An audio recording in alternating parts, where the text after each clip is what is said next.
excited to have you all at this first At the Lake of this year. For those who may be new to At the Lake, welcome.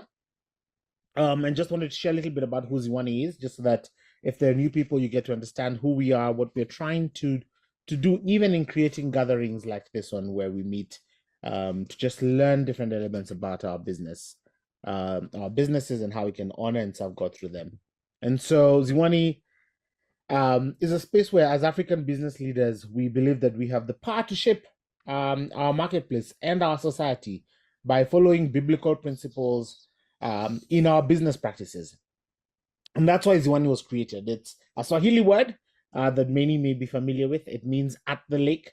And so for us, it's a symbolic word that symbolizes a place where, just like animals do the lake, but where as business people, we come, we gather, we share stories, we find strength, and then we go out of the world to the world refreshed and ready to go and join God in restoring what has been broken by sin. And so we're excited to see some familiar faces that are back, to see some new faces. Welcome to this growing community of business leaders. And we hope that we can all inspire each other through our stories, support one another on this journey that we are all on through our businesses, and journeying with God through that. That this can be a space where we also equip each other to make a difference, and to be able to see God's kingdom come on earth. As indicated in the chat, it would be great for you to be able to just make sure you have your name on your thingy under your picture, just so that we can be able to tell who it is. But also, please enjoy, sit back, relax, take notes. Feel free to add questions in the chat. It's meant to be a really engaging space in the chat, so you're free to add questions, to put your comments, to keep engaging and interacting with each other through the chat. So feel free to do so. Everyone is completely welcome. So for our first At the Lake, we felt like we wanted to tackle the whole issue of things that seem to be in tension with each other. That is balancing profit, pricing, and purpose. And being able to tackle some of the questions that come up around that, and seeing, can this be a safe space where we can have that conversation and honestly have it, where on one end, all of us in business are trying to pursue profit, and a lot of our pricing models are around trying to ensure we're profitable. But how can we think through the biblical principles and biblical experiences in our journey with God, and try to see, how do you balance that with the sense of calling and purpose that we also greatly believe we have in our businesses? And so we have a lovely panel. I'm only going to introduce the moderator, who will introduce the rest of his panel to us. Sammy Rabolele, who is a great friend to Ziwani. He's part of our advisory panel. He is an executive producer at Beyond the Eyes Network. He's a co-founder, executive producer at Beyond the Eyes. And it's a company that's dedicated to using storytelling to effect positive change. And so it helps organizations connect to their audiences on a deeper level, sharing narratives that inspire and uplift. Along with this passion he has for media and shaping culture through it, he is a proud husband and father, and we are really excited to have Sammy being able to moderate this conversation.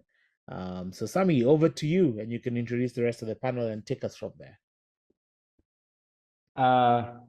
Good morning to everyone on this call. I'm really excited to be here and actually moderate this call. And I think an important conversation for us all who are out there on the ground, feet on the ground, trying to grow businesses, trying to work for organizations that really care about purpose and balancing that with profit. As believers, but also operating with others who are not believers. But let me not get ahead of myself. Let me start by introducing the panel who we will be discussing this with. Again, as Mongi has already alluded to, please remember that you're part of the conversation. Throw your questions in the comment section. I'll try to stay abreast of those questions and try to get them out so the panel can engage them as much as possible. My first panelist that I'm going to introduce is going to be Victoria. So she is joining us very soon, but Victoria is an HR consultant and founder of Inspired for Impact. Victoria Ibhawa is a senior professional with deep expertise in HR management and organizational development, gained through experience in diverse sectors. And she's passionate about mentoring and coaching, and she's dedicated to empowering professionals to achieve their career goals and live purpose-driven lives. Through the platform Inspired for Impact, she seeks to inspire the next generations in career, business, and life. And Victoria so happens to be doing all of this out of West Africa, Nigeria specifically. So we're glad to have Victoria join us today. And then secondly, we have Emmanuel Trinity. Emmanuel Trinity is our brother more from the center part of Africa. He is the founder and CEO of Era 92 Creative, a subscription-based social enterprise that connects African creatives to global opportunities. Emmanuel Trinity is an entrepreneur dedicated to upskilling and empowering the next generation of digital talent in Africa, Uganda. Through his work, he has created thousands of skilled jobs and continues to expand his mission to reversing poverty and fostering entrepreneurship across Africa. So he is really slammed down the middle of what we are discussing today, along with Victoria. So all of that to say that we've put together a really great panel. I will try to steer the conversation, and really our goal is to to really have good conversation, good engagement. Not quite Piers Morgan Uncensored, but that version of that for believers, I guess. Welcome, Victoria. Welcome, Emmanuel. Thank you. It's good to be here. I'm excited to be here as well. Thank you.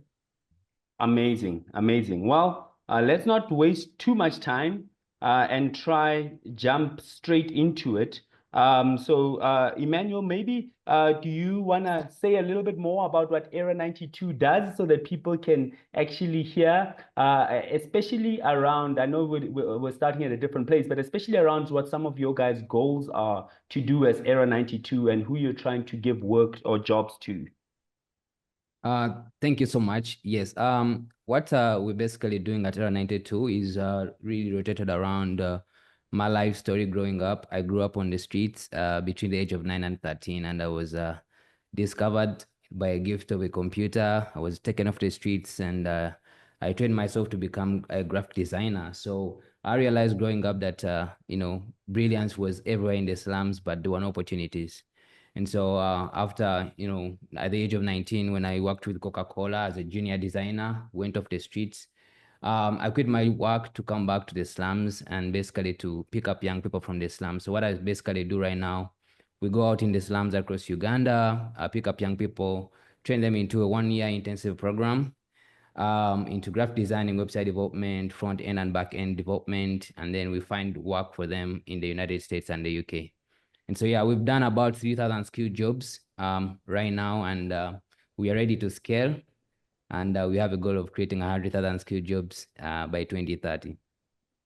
Amazing, Trinity. Thanks for sharing that. So 100,000 skilled jobs from youngsters in the Ugandan slums is really the target, and maybe even scale that across other slums in other countries across the continent. Yeah, we are going to Kenya this year. Yeah. There you go. Love it. Victoria, you deal with these young people once they become laborers and they actually work in these businesses. So talk to us just a little bit about what some of your heart is. I know you've been both in corporate and continue to be in corporate, but also preparing just people for the workplace.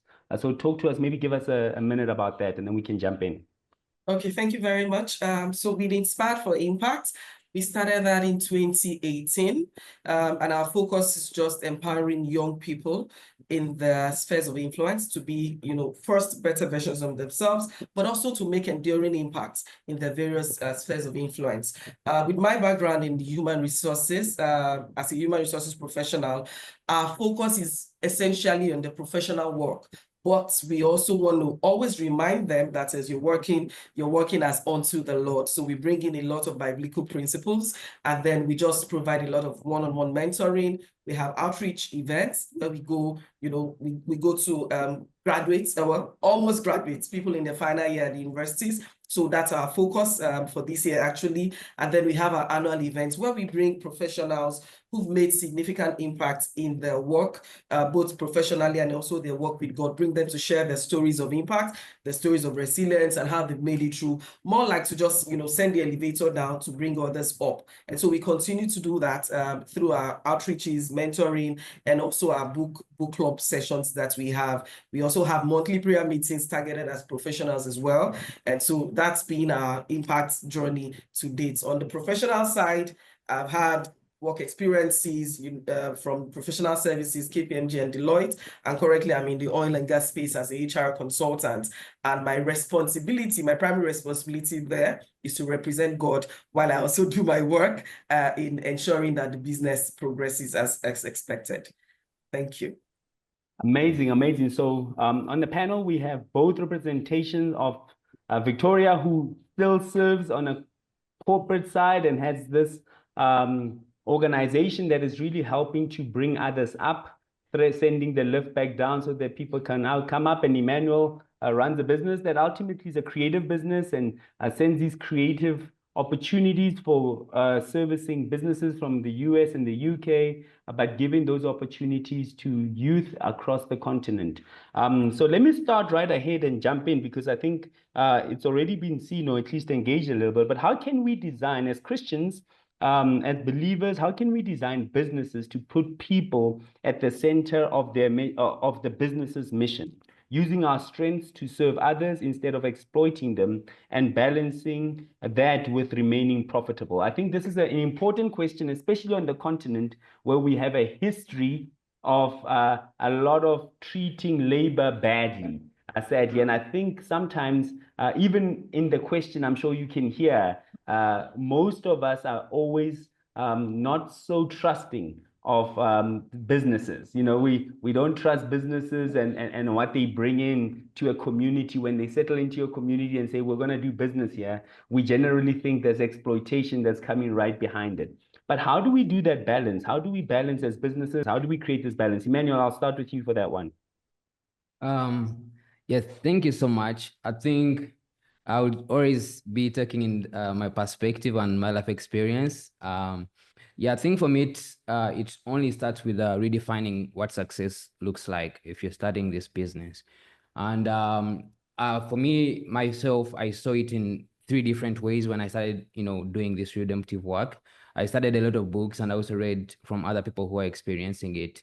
And I realized that there were 3 areas on how we see work. There is the exploitative area where we create, I win, you lose. We've seen corporates, they win, they make the money, the other people lose. And there is also this phase where it came to a point where people are like promoting this ethical thing whereby we create a win-win situation. How do I win and you also win? And we've seen it in many companies that are doing ethical sourcing to make us feel that they're actually helping people win on the other side, which also doesn't work. But where I've learned my work and how we can do this thing is where we create this redemptive mindset where I sacrifice, we win. And so many times that's a very, very hard mindset to go to, because it's easy for us to go into business to think, okay, I'm actually going into this business to, first of all, make my life better. But I realized that as redemptive entrepreneurs, if you're going into this business, first of all, you've identified a broken system, you have identified a problem, and you're going into that space to actually bring restoration. When you break down the word redemptive, is actually restoring things back to its original thing. And so if you're going to be doing that in a space of a business, or you're going to realize that you're going to die to yourself so that other people can win. And so for me in my business, I tell this story that I didn't pay out myself until 2023. And I've been running the business since 2019. And so people can say, how do you survive? I survived because I believe that for me, this was a calling. I quit my corporate work to come and serve young people in these communities. So the mindset the first thing we have to work on is the mindset of, okay, you're not going into this business, first of all, to make money. Money is going to come down the road, but you're going to first have to sacrifice so that you're going to help these young people win. So I was able to pay my young people a more meaningful pay than the rest of the people who are hiring them. And so many times you also get stuck into this thing, okay, you're going out to do this business to help people. That means you're going to create these jobs where they're making, in $100 per month. It doesn't make sense. If you're going to bring restoration, you're going to have to sacrifice some of our profits for the people that you're going to be serving. Sure. So Emmanuel, you've already started us and actually are hitting at a very sore, nervy point for many business owners, or anybody who goes into business, because I actually took a definition of business that was given on the Google search, and it said this: to provide value for customers, to generate profit, ensure long-term sustainability, and meet market needs. But for shareholders specifically, maximizing those financial returns. So you are obviously challenging some of that idea. Not fully, you say none of that stuff is bad in itself, but if there is no sacrifice in there, there's a lot to challenge. And maybe it's a good place, Victoria, because it's a different mindset, right? It reminds us of Romans 12:2, which teaches us not to be conformed any longer to the patterns of this world, but have our minds renewed.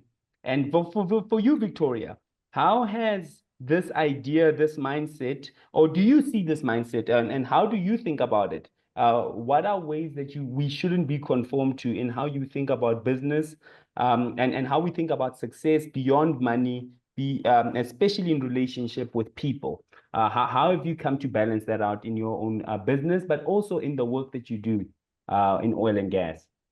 Okay. Thank you very much. I think I'll take it from the work that I do, not just in oil and gas, but generally in managing people, managing talent. And generally for organizations and for businesses. I'm not an entrepreneur, so you would permit me to use a lot of people language rather than businesses.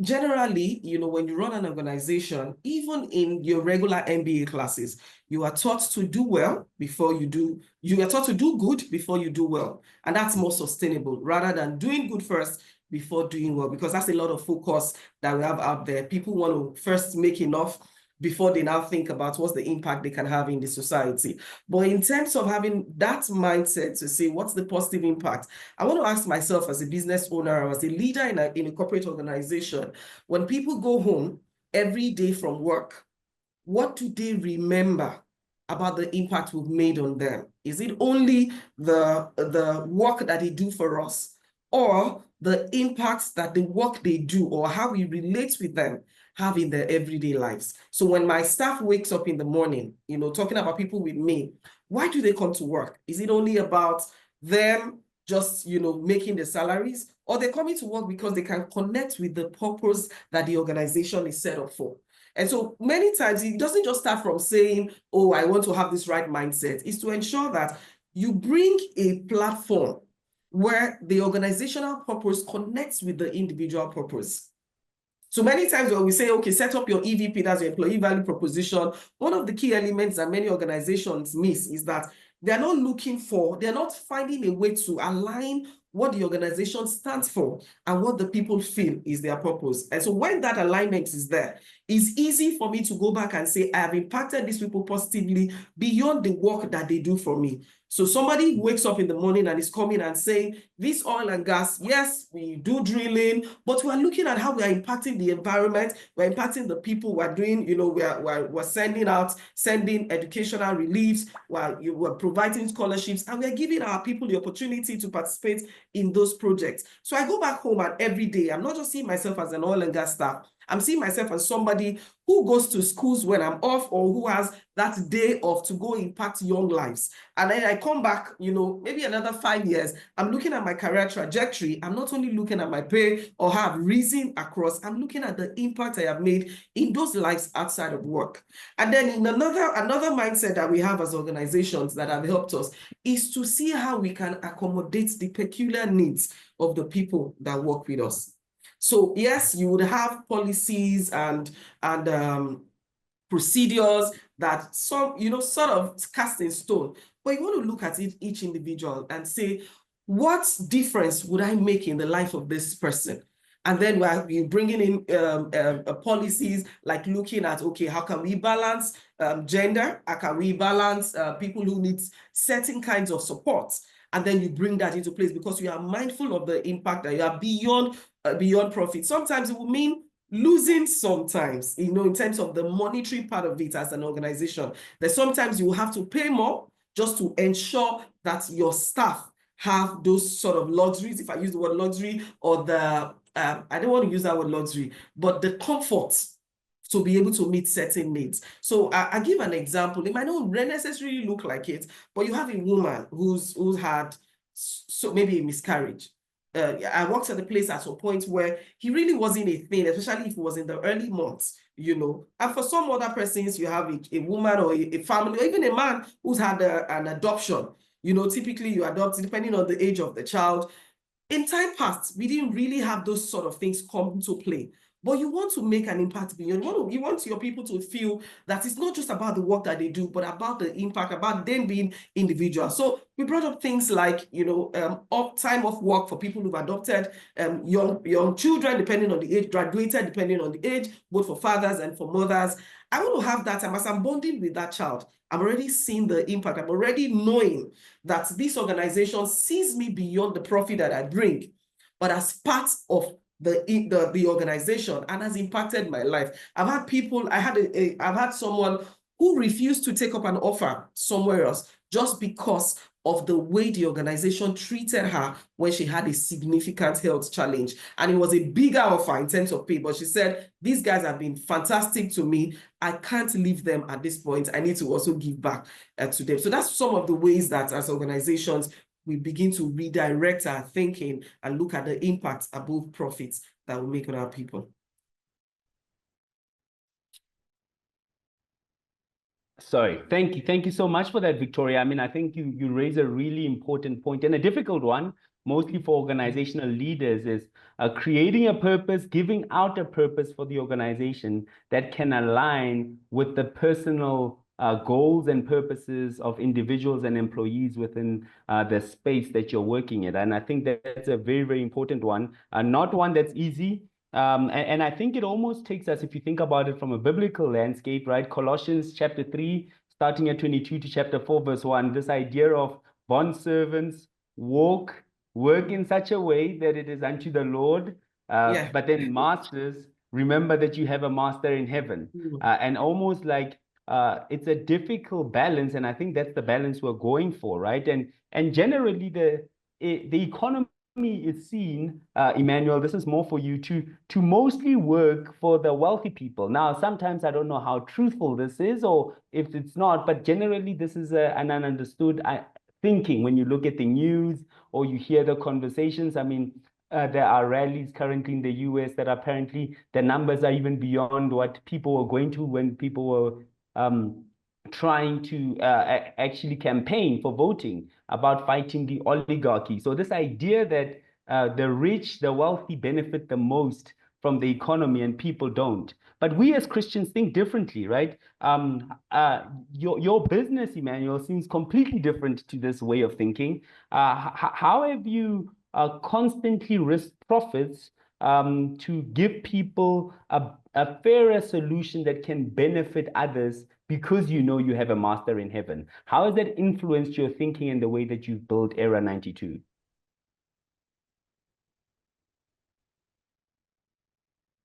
Sorry, you're still on mute, Emmanuel. Apologies. Sorry about that. Yes, definitely the wealthy are still ripping off to get the money and be wealthier. But there's this verse in Proverbs 22:16 that says, whoever oppresses the poor to increase his own wealth will also come to poverty. So I like that verse a lot. But in so many ways, I think we've sacrificed a lot of profit in so many ways that we've been able to manage. For example, we have a microfinance bank that our young people who graduate through a program, they're able to access loans to launch their own small businesses, but also to have what is it called? To have an asset. For example, for 9 months of training after they graduate, some of the kids that come from the slums, they don't have money to buy a computer and stuff like that. And so when we faced this challenge, we realized that, okay, we can't send them out to, a normal microfinance bank. They don't have credit history. They don't have people they know in those banks. And so we sat in 2021, we sat, in our strategy, and we figured out how can we build a fund that is going to help young people actually get assets that are going to help their lives get better at a zero cost. And so we did so much, but I read a book about Muhammad Yunus about how to run social businesses, and realized that actually there is a way that we can actually adopt a model whereby we are able to sell these loans to normal people who have money to pay the loans, and then we can subsidize the profits to give loans to young people who need them. So what we did, we launched a microfinance bank here in Uganda with a hybrid model, whereby we go out in the cities and give the normal rate, as you know it, 15-20% per year for those people who need the money and are willing to pay money for that. But then we subsidize the profit from there to actually go in the communities like the slums and refugee settlements, where we give low interest loans to young people. So remember, as a business, you can't make, as a redemptive entrepreneur, without a profit, still you can't make an impact. If you run a fund that you're just giving out money and it's depleting, you're giving out 0.1% to young people, you're not going to run that fund for long. It's going to deplete. And so we realized that this model was able to say, we're going to give out a fund, 30% of our fund, 40% of our fund right now is low interest loans, and 60% we are giving out on a normal interest rate for people who can afford it. And we've been able to give out over 1,700 assets for young people, which has almost increased and doubled their annual average earning income because they have this asset. And also our investors are happy because they're able to give them a return on investment. And so that's how I've been able to do that. Sure, that is incredibly powerful. And I see chats that are being inspired in terms of balancing this idea of trying to remain profitable and yet offering opportunities for those who would not otherwise be able to get them. So you've touched on something, obviously, on the old factors of production. So this idea of capital and innovation and assets. Victoria, you deal with the human capital element of that part. But obviously, because there's so much joblessness sometimes in a lot of our countries, there's so much pressure to actually compromise for different reasons, right? People are chasing jobs and they're like, Victoria, how do we find favor with you so that we continue to have jobs? How do you deal with those challenges, especially in the HR field, where people are tempting or trying to have you compromise your values as a Christian in a way that they can just curry favor with you, whether to try get work from you on an individual perspective, or even in a bigger scale as big businesses who try to curry favor with the oil and gas company that you work with. How have you dealt with that in the past? Okay, so I think the best way to answer that question is to give a real life example. So I was learning manager at some point for one of the big 4 firms in Nigeria. And when I resumed that role, so, as learning manager, in fact, it was Western Central Africa. So I was managing the trading portfolio for Western Central Africa at the time.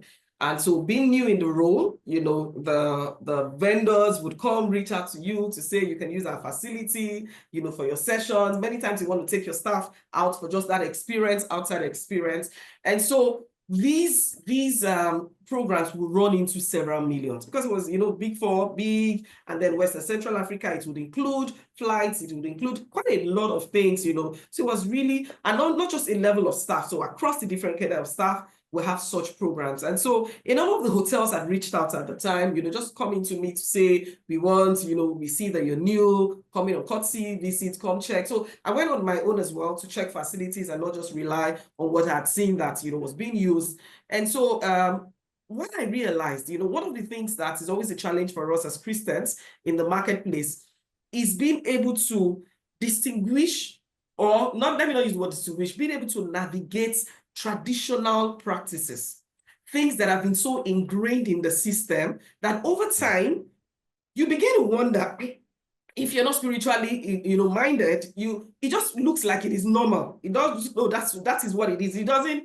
if you're not careful, you now see like, oh, this is the norm, and after all, I'm not requesting for it. So these guys come, bring the bill. At the time, this was many years ago, it was 10 million naira for just one of the sessions. I'm not talking the entire level, just the entry level session, because we had people from Ghana, from I think Kenya, but there were some other, about 3 countries in the hall, and they came to me to say, oh, you know what? The practice is that as the learning manager who gave us this job, 10% of everything you spend comes back to you. So we need your account number. Because I was taken aback, because it was the first time I was hearing of such practices. Maybe it's been done. I'm learning in another Big 4 firm, and I was like, how come this is a practice? And it wasn't like they were trying to lure me. They expected that I knew. It was like it was the norm. So, the scripture says wisdom is profitable to direct. I didn't say, oh, no, I don't want. I said, okay, not a problem. Bring your bill, because I needed to also balance the profit for the organization as well. So I said, okay, let me see your bill. I saw it. I saw where they had put everything, the 10%, that would come back to me, but it was labeled something else. So I said, okay, you know what? You are going to net off this 10%. So I'm not just going to say I don't want it. I want you to net it off from the bill that is going to my organization. Because if I just said, oh, I don't want it, it's okay. I would have gone with a clear conscience, but I'm also business-minded as well, even though I'm in human resources. So I was like, you need to net this off. I'm not going to, if this is something you already put in, because you want to give it to me, you need to net it off my bill. And so they did that. I had a conversation with my boss at the time. They came again, it was Christmas, they came again, and then they said, oh, we need to get your house address. We want to bring hampers and packages to you. I'm like, hampers are, they're regulars during Christmas, holiday seasons. And I'm like, no, don't bring it to my house. Don't even bother. They kept pressurizing. I'm like, okay, so bring it to the office, put it in the team, just record it, because you would have, ways to disclose. But guess what? If I'd allow them bring it to my house, I can assure you most likely to be more than what they brought to the office, because they will be trying to curry my favor.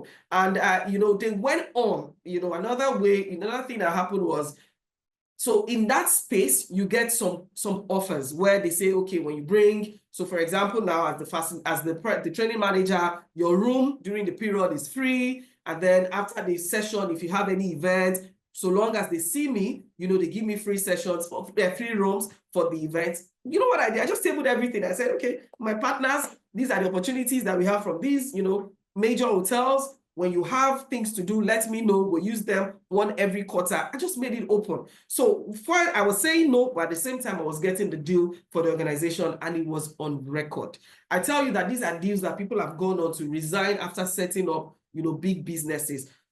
What you remember as a Christian is that beyond the work that you do that we already know should be unto the Lord, is the fact that the impact you make will still stay beyond your time that you spend there. These people, you will meet them somewhere. I'm going to be speaking somewhere, maybe preaching on a platform somewhere where the hotel manager will see me and be wondering, isn't this the same woman that we gave 10%, just behind? And it was a struggle for a lot of people when I shared it, because they're like, oh, that's the norm. You went to get the vendor, you did all the research, you did, and I'm like, no, it is not part of the thing that I should have. Somebody had come, I gave somebody a job at some point, somebody very close to me, he bidded like every other person, he got the job, and then the guy to bring the money said, oh, we needed to pay the bank, please can you excuse us? And he was giving me 10%. I'm like, what is this? I'm like, no, you know what? You need to prepare another bill, send it, but across. So let me strike a balance here. For every of this situation, and I will say this for professionals that are listening to me, when you're faced with such things, it's okay to say no, but please take it a step further and let the organization be aware. Many times Christians, we have missed out on opportunities just because we've only stayed within our small space, just doing the right thing and not talking about the right things that we do. And so when you won't be top of mind when opportunities come.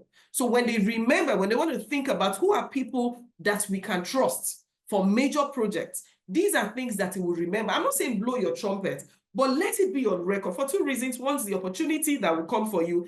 The other is so that There are no things that can backfire, and then it's not on record that, oh, yes, I said no, and I documented it, I escalated it, and I let the people that should know. So it works both ways. You're saying no, you're helping the business, but you are also ensuring that your career blossoms along the way. Wow. Victoria, that is really an amazing insight and really an important insight for us to remember the importance of transparency at the core of the work that we do and how we do it.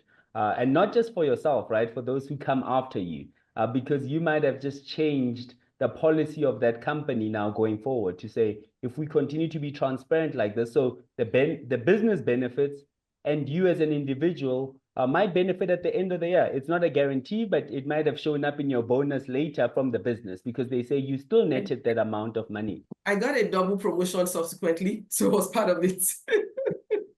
There you go. Not just for that, but you know, everything put together. Yeah. Yeah, I think that's really great wisdom, Victoria. And I think it's important for us to note, even as we move forward, because the reality is this, is that the villain is not business in itself or how business is done. Because I think Emmanuel sort of touched on it in this idea of redeeming work and having it go back to the beginning. The idea is work is something that God intends for all of us, for everyone, for people on the continent. And business is a great way to multiply work, right? Emmanuel has high ambitions of multiplying work for 100,000 youth. So business needs to make a profit so that more youth get an opportunity. And what Victoria talks about is the importance of transparency to make sure that that is achievable as individuals make those decisions. I think that's really, really powerful. Emmanuel, I'm going to ask you this one, and it sort of comes together. This idea that Africa has obviously incredible unique challenges of poverty and inequality. We constantly rate high when the Gini coefficient list on inequality in South Africa, especially, but I'm sure it's very similar on the rest of the continent. What are some practical steps? Now, talking directly about pricing. So Victoria just talked about this idea of transparency, which is really, really great. But what are some practical steps in terms of pricing and pricing strategies to help us support our communities? You just mentioned one actually in the way that you guys considered how you price your loans, your micro loans. What are some practical steps that led you to get there that could help with others? And then I think to follow that up, how do you deal with the challenge? And I was thinking about this a little bit more because of the general African landscape, there isn't always a great ecosystem to plug a business within. So sometimes if you go to a space, you want to run a real estate business. But when you get to that place, you find out they don't have water, they don't have electricity. That means that economy doesn't have that. So you now become an energy company and a water engineering company, as well as a digital creative agency, you know, and that's some of the things that make it really, really difficult. How do you deal with all those challenges as you think about pricing as well? Because you're now not just pricing for the product you're providing, you're pricing because there's this whole ecosystem that you had to build around, and then how do you benefit the community as you build that ecosystem? It's a lot of questions in one, but I hope that it gets questions going as well as we get to the heart of the matter. Yeah, thank you so much. I think, yes, I've already touched on one of the points that we've been able to exercise and actually make it very work. But I think for us, there is a mindset behind it. Because I see the world as a rich world. I see the world as a world is full of opportunities. But what I realized growing up is that it's just equally non-distributed. You know, even if you look at the wealth is abundant. It's just not equally distributed. So our mindset here at Era 92 is we want to equalize. I think we are just coming it's the same word we use in our redemptive languages about restoration. You know, if you go out in a slum and then you know that they don't have water, they don't have electricity, what we envision as people who have come to work in that community is what would it look like when everything is there? What would it like to be like in a community? And so we bring those services. That's why as Era 92 group, we thought that we could be having only one business, we ended up with many businesses because we had to bring in all the services that makes these communities be livable and have meaningful life. So we are using a mindset called taking from the world of many to the world of little. And so what we do with that, am I freezing? No, okay, I'm good. I thought I was at frozen. Yeah, and so what we do with that is the same thing we did with the creative business. Realize that India, the West is outsourcing to India and Philippines. And for us, when you looked in our communities, realize, okay, there's no one outsourcing to Africa or these communities. Africa is not known as an outsourcing hub. Why? Don't we have the talent? The talent is there, but there are no opportunities. And so we went to the world of many and talked to all the organizations. We are pitching to all this company and say, okay, there is talent in Africa. And that's what we've been done. We've been able to sell on a subsidized price in the United States still. Our prices are quite affordable for them, but still they are way very good work for us here in Uganda because it's good pay for these young people that are working in our slums. So because our young people make an average of $600 to $700 on a monthly basis. And we've been able to do that because we've been able to charge at least American dollars and be able to provide that work. And even here locally, you might say that, okay, we went to the US, why not Africa? So even here in Uganda, we have what you call the Elevate model, where we go out to non-profit organizations, simple organizations who don't have big budgets for marketing, and we actually give them really, really amazing pricing that they can afford. This is like $30, $100 per month. But remember, if you combine this work, it can be a lot of money for these young people coming out from refugee settlements and slum communities. And so my mindset and what I would advise or tell my friends is that it's just taking from the world of plenty to the world of little. And I think that's what God is just calling us to do, is that we can distribute this. I think there is a verse that I actually liked about it, about this thing that it is in Acts chapter 4, verse 32 to 35, that there was not a needy person among them. It was distributed to each as any had any need. And so if we look at everything, even in Kenya, even in everywhere you go, there's a world of plenty, there's a world of little. And how, as a redemptive entrepreneur, as we are coming in the middle to pull those things all together. And so with that, you can ask yourself, what are you willing to sacrifice? Because as a redemptive entrepreneur, as a business owner, that is a servant of Christ, it's all going to be about sacrifice. It's all going to be, what are you willing to let down for the betterment of the kingdom? What are you going to be able to let down to glorify the name of God? And so what are you going to be able to sacrifice for you to be able to make a profit that is going to turn the organization around? So that's what I think. I think that's phenomenal, Emmanuel. And my takeaway from that is just this idea that you are constantly understanding the customers that you are servicing. So if the customer is from the world of little, like you call it, you have a right-sized price for them. And if the customer is from the world of plenty, you have right-sized price for them. And which is, again, back to the renewed mind, is an incredible renewed mind. And why I'm making mention of that is this idea that, in South Africa, we have this area, Sandton, but generally the belief can sometimes be that if it's too expensive for you, then it wasn't for you, right? So we make that comment and it's like, no, but what you're saying is actually as a redemptive entrepreneur or a redemptive business, you think if there is a customer who is in need and needs a service, I will right-size that customer and say, if you are from Uganda, I will price it for you in Uganda. If you're from the United States, we will price it rightly for the US, so that the people who do the work benefit, the bond servant, but also that the business continues to grow. I think that's a great challenge to us. So really the big thing, I think we've sort of come to the precipice, but I don't want to, I want to start taking questions. So I know that Gwenda has been maybe capturing these questions for me, because there is quite a lot and I've missed some already. So I just want to see which questions we can take on the side here. But while we do that, it's ultimately what we're talking about is this idea of stewardship, right? So all of us are called to steward what we do. So if you're a leader of an organization, that idea of stewardship is there.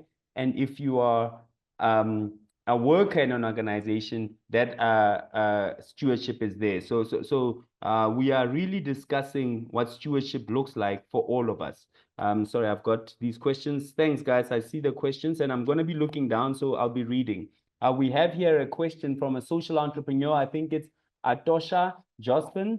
As a social entrepreneur creating mosquito repellent products to fight malaria in refugee camps, how can I balance affordability for vulnerable communities while ensuring my business remains profitable and sustainable? Atosha. So I think it's a little bit on what you've been discussing, Emmanuel, but it's a little bit practical. So we're going to form a little bit of a brains trust for Atosha and give him some quick advice. How would you go about this for you, Emmanuel? And how would you go about this for you, Victoria? What was the question? The question is, he's a social entrepreneur who creates mosquito repellent products to fight malaria in refugee camps. How can he balance affordability for the vulnerable communities, yet ensuring the business remains profitable and sustainable?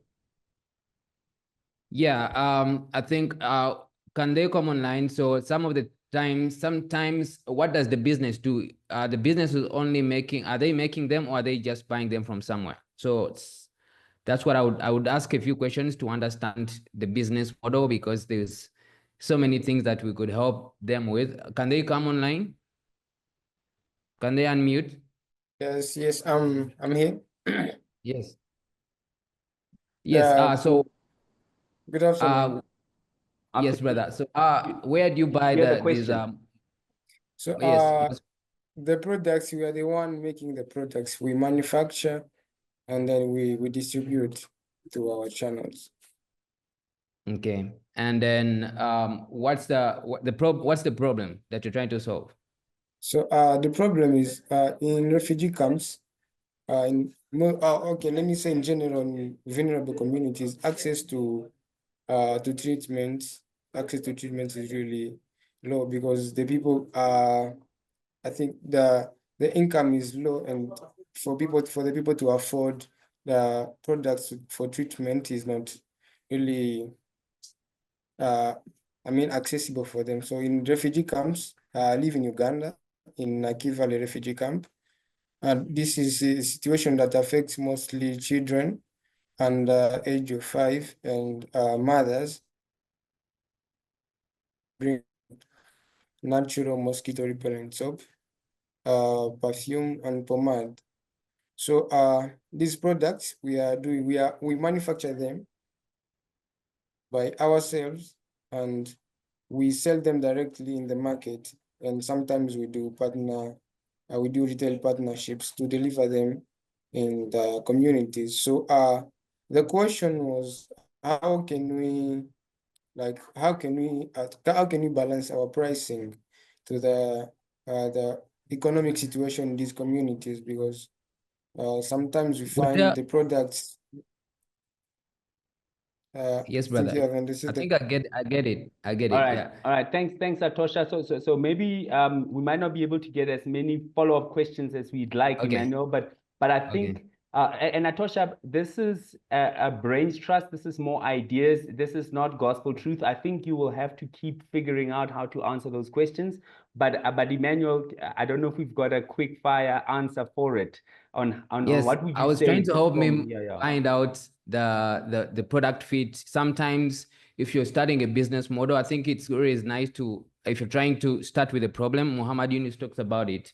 If you start with a problem and build a business around it, that's a very different business strategy than if you find an opportunity like, okay, there's this product that is selling so much, I want to sell this product, and then the profits, you can subsidize it. If you start with a problem, and the problem is like people have they're dying, they have malaria, and you're building a business around it, you have to have a business strategy around the opportunity upside.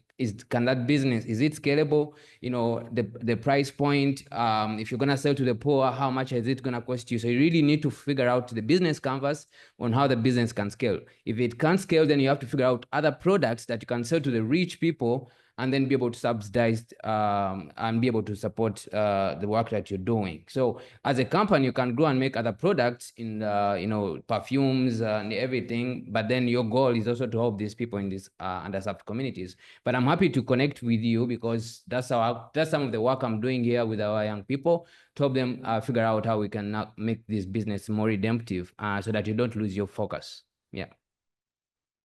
That's phenomenal. Atosha, you even have Emmanuel right there, promising to help you out. I think the idea, the two big ideas is this idea that you might have started your business targeting this problem worth solving, but you might have to think on the other side that there are opportunities worth exploring, that there are two sides to it. And sometimes the problem worth solving leads to not pricing your things right and the struggle that you have. So you almost have to get the access to the market that has plenty, and you might have to provide products for them. But Emmanuel has made himself available. So that's really, really great. Thanks, Emmanuel. Let's move on because I think we do have one that is probably more targeted to you, Victoria. This one comes from Lerato, who says, how has the concept of balancing pricing, profit, and purpose had an impact on how you hire? So when you're making a hire, Victoria, generally the business has what it requires from that person coming in. But these ideas that are always going around in your own head, how do they influence who you hire or who you promote or how you develop people? Okay, thank you very much, Sammy. Again, I'd like to give real-life examples, given the space that I operate in. One of the ways we do that is to hire for potential and not just for the skills they already have. And so that works in terms of impact that you have on the people, but also works for the business. And so if I talk first about hiring for potential, when I hire, already every job has, a specification. We have the job description, we have the profile of the kind of people that we want. We already know who we want, for the business. But you're also asking, because we know the realities out there. So as an organization who wants to make an impact, who wants to be ethical and using the word redemptive as well, we're sitting back to say that there are going to be people out there, who have the potentials, but have not had the opportunity that they would need to be able to fit in that. So what do we have? We create a program so that people can come in at varying levels, and then they also job shadow. They are trained, but they also job shadow the people who have the experience. So, and if I want to flip it, so what we do with that is that we're giving the people opportunity to work with brands that typically they would not have the opportunity to, have worked with. Some of them might be coming from different backgrounds. So it might be educational backgrounds that they've not had so good experiences, or they've not been so lucky to have been in certain circles. And so they've not even had those opportunities. But if you flip it back, because every time you make such decisions that are redemptive as a business, if you really look at it, there's an impact it has on the business as well. It might not be your primary purpose, for hiring for potential and ensuring that they grow, as people are growing, you are making impact in their lives. They didn't have, so rather than do 80 to 100%, and I have 5 people, I can always get my 80 to 100%. At least in the space in the country that are currently in, unemployment is high. So the people who even will have more experience and they'll be willing to earn less. So I would always get my 80 to 100%. But I want to say, why don't I do 3-2? So I need 5 people. I do 3 people who have 80%, good enough to keep the business running. But because I want to make an impact, I want to be redemptive, I'm also going to consider 2 people who are 50 to 60. Mind you, this is a business I'm running. So I'm not also going to be considering people with 20 to 30% because you're running a business. So like Emmanuel said earlier, you're running a business. So as much as you want to make an impact, you also want to make profit. So you want to have at least the right, skill set for the people. But let me now explain how that also impacts the business. When you recruit for potential, beyond giving people opportunity to serve in such environment, you're also ensuring the going concern of the business. Because people who you are recruiting for potential, they have a longer term to performance, you know, and so as they are learning, you are getting their loyalty, you're training them, they still have opportunity to understudy people that are already entrenched in the skill that you recruited them for. So when you have the possibility of attrition, when you have the possibility of people just, you know, leaving, you know that you have some people to fall back on so that there's no gap in the business. Again, is that always true all the time? Maybe not. There will always be some outliers. There will be some situations where it might not always work out, but at least you have a backup plan. So yes, you're making an impact, but these guys would most likely be more available for you. And if there's a minute more, I can give an example of, so I sit on the board of some organizations, and one of the ones I currently sit on during COVID, so they had to recruit a manager, a HR manager, and they reached out to me to say, oh, you know, we know you don't do private business, but can you support, since you're on the board, can you, you know, they're giving the recruitment to an organization, you know, a recruitment organization, and they shortlisted 3 candidates. And so the CEO wanted me to speak to these 3 candidates. I'm like, okay, not a problem. So I looked through the profiles and I said, well, you know what, I'm going to speak to 2. The third person will not cut it. I understand the organization. I know where you're going to. I know what your needs are. So I don't have the time, you know, I know this person will not be it. So I looked at the first 2 candidates, and guess what? One of them was very highly experienced. She ticked all the boxes. In fact, in terms of ranking, she was number 1. The other lady was number 2, and the third person, who I said there was no point speaking to, was number 3. Obviously, the recruiter wanted to give 3 names, even though the third person didn't cut it at all. And so, but when I had the interview with them, 2 things I noticed.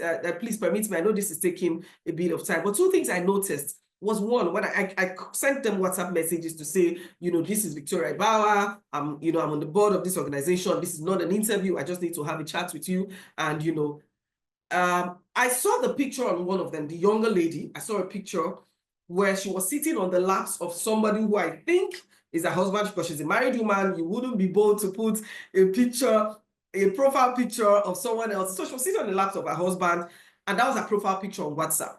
By the time I called her about 2 hours later for the call, she had changed that picture. Because, you know, when you have a WhatsApp call, it's your profile picture that would show. She had changed it to someone, she was wearing a suit, sitting in a very professional picture. That resonated with me, even though I didn't have consent with that, but she knew, she was very intentional about, you know, how she would appear during the interview. So I go on to ask both of them the same sets of questions, the same. This person would have ticks off the box, you know, all the boxes, was doing great.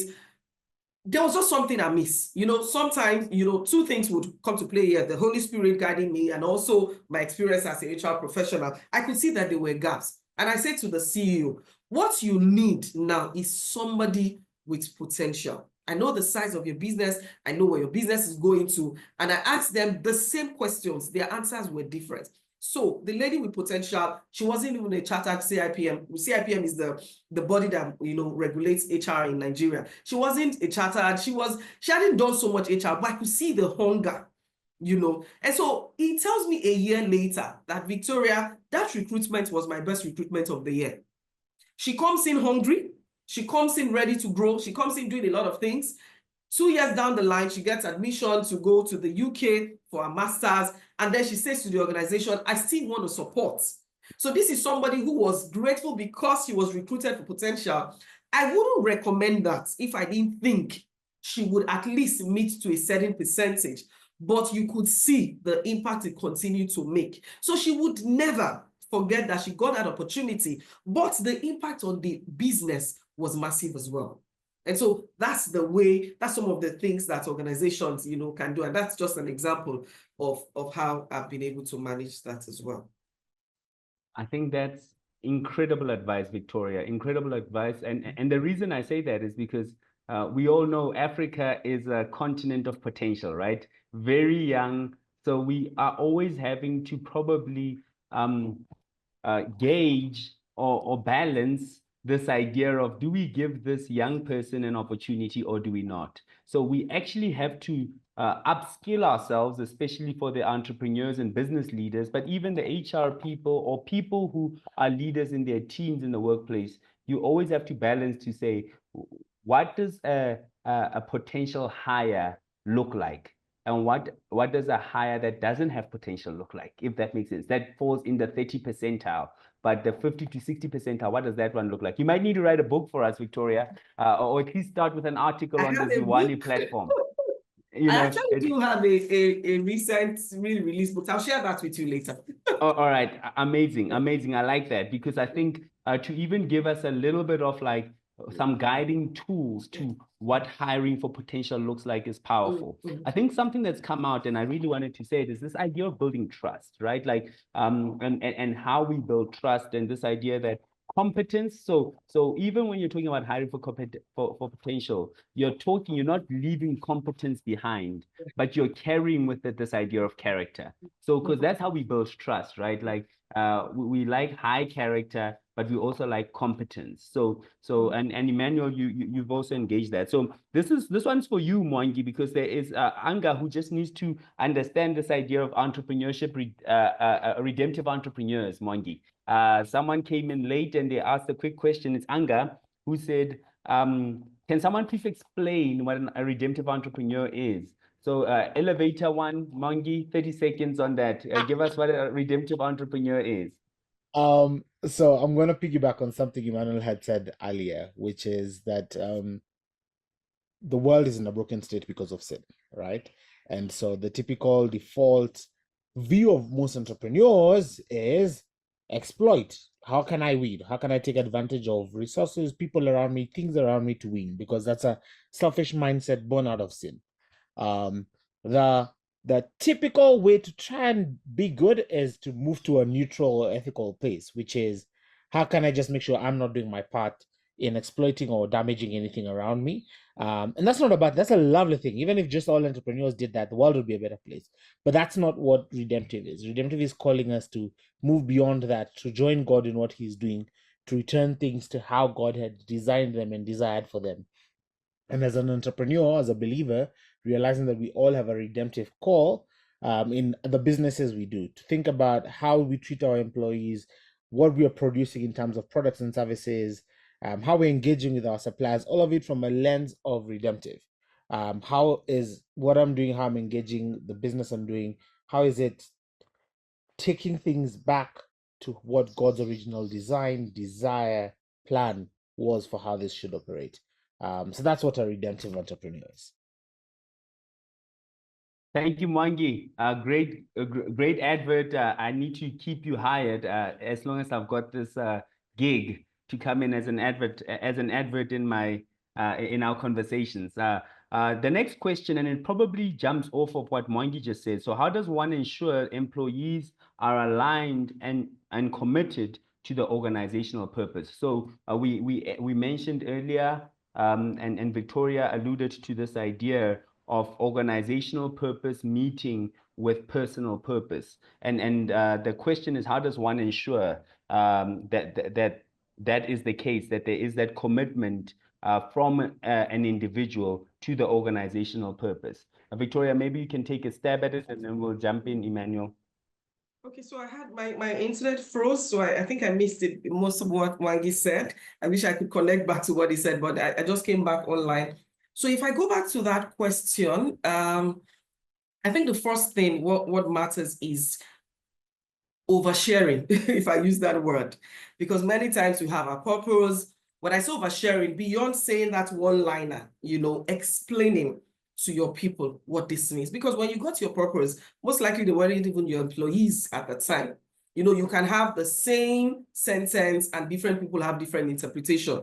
And so when you're dealing with people, you want to continually, every time you have an opportunity, you want to continually stress it and stretch it. This is what we believe. This is who we are. This is what we represent. And this is what it means for us, as an organization. The other thing you can do to ensure your people connect with your purpose is to get them involved in anything I'm a part of. And that's how the human mind works. Anything that I'm a part of developing, I own it. I see myself as somebody who's responsible for the outcomes. And so when we would always encourage, employers of labor, CEOs, leaders, to have regular sessions. We call them connect sessions, employee engagement sessions, where you are asking people, this is what we want to do. Let their inputs be part of it. You know, it's okay for the leadership team to sit down, strategize, this is what we want to do, but bring it to the people, bring them on board. You know, get their ideas. If possible, give them assignments, go research, you know, come together, do brainstorming sessions, if possible, retreat sessions. This should be key part of those sessions. And then when we come up with what the outcomes are, you're able to say to them, this is what you said.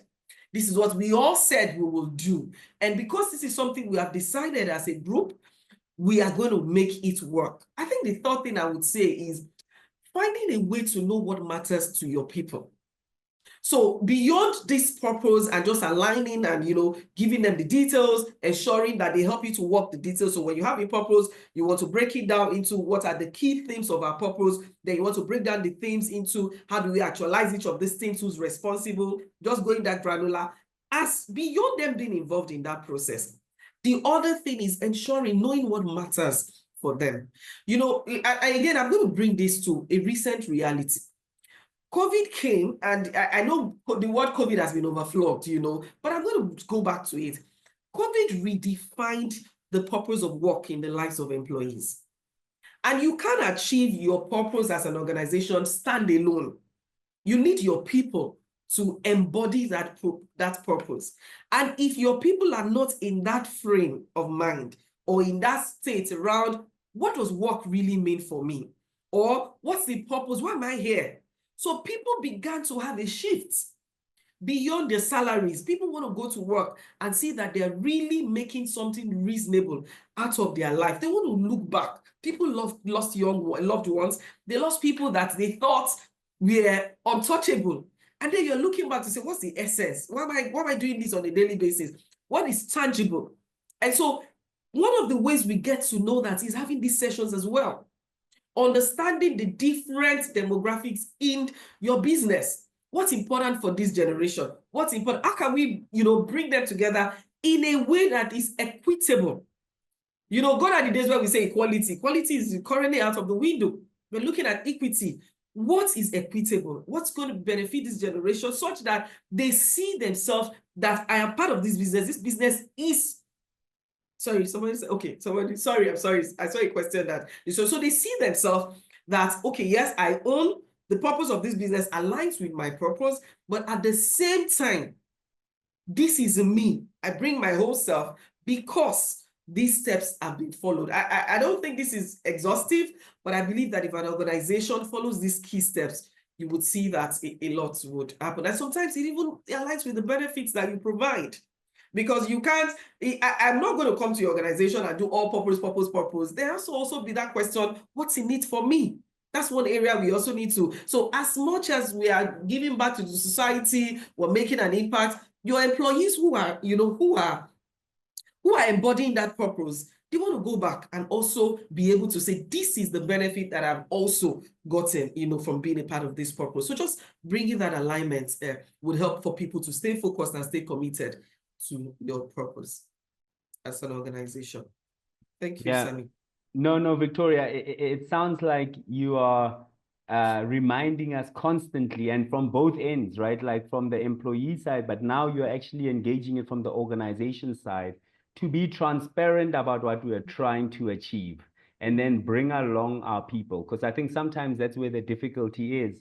We have all these grand ideas about what our business is trying to do, but we cannot communicate them to the people that we are trying to work alongside to achieve that. And I think that's very, very powerful, Victoria, so that we can all be aligned in purpose. So, I mean, and I think the nature of the question that was asked really does deal a lot more with how to ensure employees are aligned. So it's to inform them and give them transparent. But I think there is another side to it. And maybe I'll ask you, Emmanuel, to say, from the organization side, how do you ensure that the employee themselves, how do you find what motivates the employee?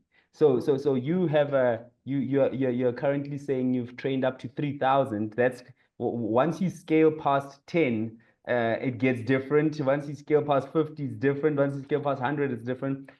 It's very difficult to keep abreast of every different person's reason for joining Era 92. How do you try keep abreast on where the employees are, or do you just keep high the purpose of Era and hope that they come along?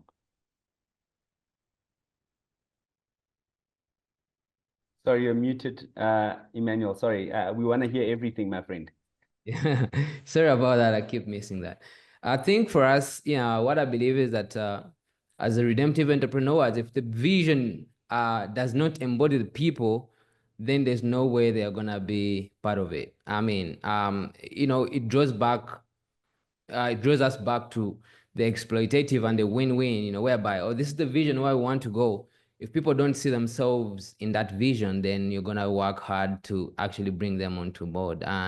And so I read this book, How to Lead Like Jesus, and I think I realized that the way we have to do it is also in a discipleship way. One of the ways when I started out, I had struggled to replicate myself because I was this creative genius, I was the video editor, I was so many things, and I was so terrified on how can I make other people to be like me, to be perfectionist and stuff like that. But one of the things that I've realized is that once we realize that also people have similar goals and dreams, on how can we as an organization be able to support those things. So we have put a lot of things, we sacrifice a lot of things as Era 92 to make that work. So we have what we call a revenue, a profit share model for all our young people who are working with us. Right now we have a team of 120 people working, and they have a revenue profit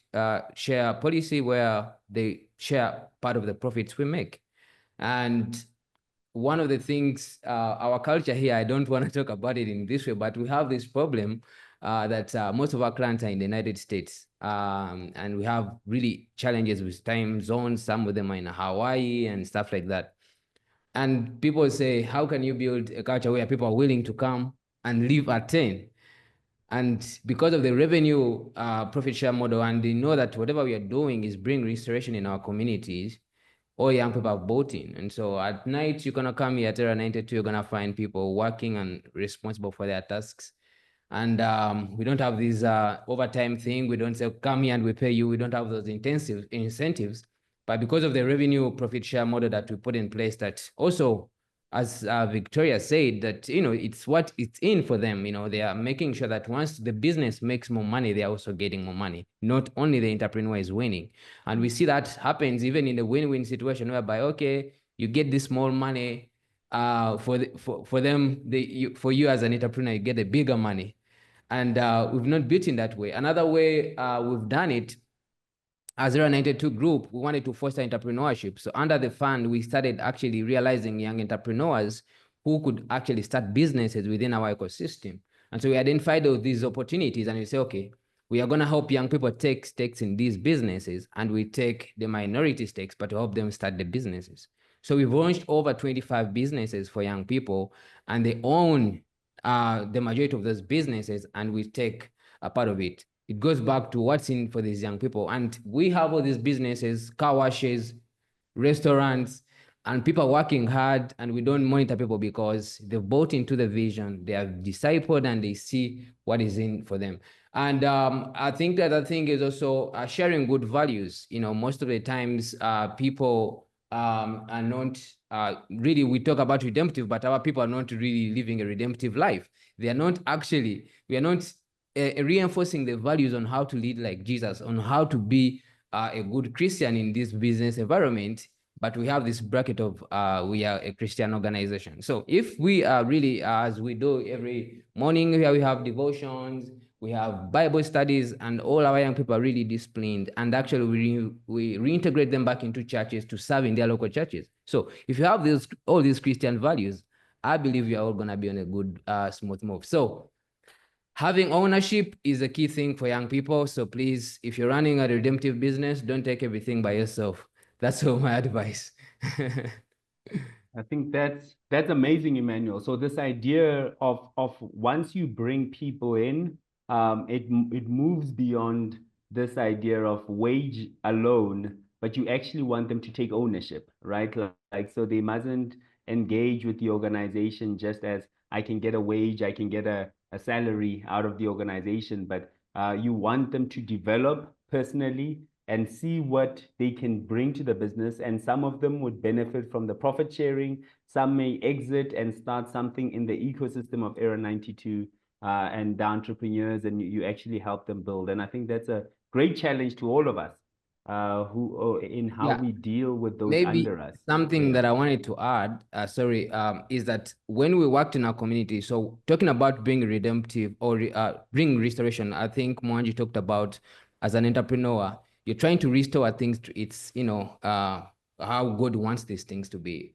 When I work in these communities, I see that, okay, in this community, young people should be thriving as entrepreneurs. They should be having meaningful work. They should be having, be able to support their families through everything. If that's what we want to see, our business should be directing most of our efforts to see that. And so we realized, okay, in my community, when I looked back, I was one of the many kids that survived. I was one of the few kids that survived from the streets.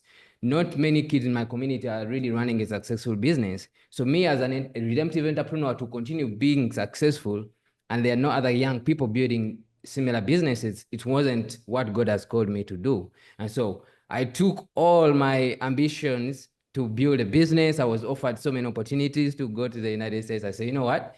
We are actually going to foster entrepreneurship in these communities. So even if it means for me to own part of a business so that many young people can actually rise up in this community. Because if you build that wealth in the community, there's going to be restoration. So let's not look at our work as a single, as a stewardship, not ownership. I don't want to own, people ask me, how does Era 92 Group structured? I say, okay, I own the smallest part of the business, but many people are part of this thing and it's benefiting thousands of people. And that's what God is calling me to do. And for me, God has catered for me. I'll never suffer. I'll always be good. And that's the mindset that I want to push on to other people. And I think, Emmanuel, the important thing, I think as we come to an end, and I see a question there, Homolemo, or a statement, and people have asked for Victoria's book, and I think the title's been put in the chat box, so please look out for the title there for Victoria's book. But the main thing is to note, and this is for everyone who's in the chat, and I think a very strong thing that you've mentioned, Emmanuel, is this idea of discipleship in the business. But the fact that it started with sacrifice, right? Like you considered the cost of discipleship. So from 2019 to 2022, 23, I think you said you had to tighten your belt, so not take anything out, that the people who were working for Era 92 could take something out.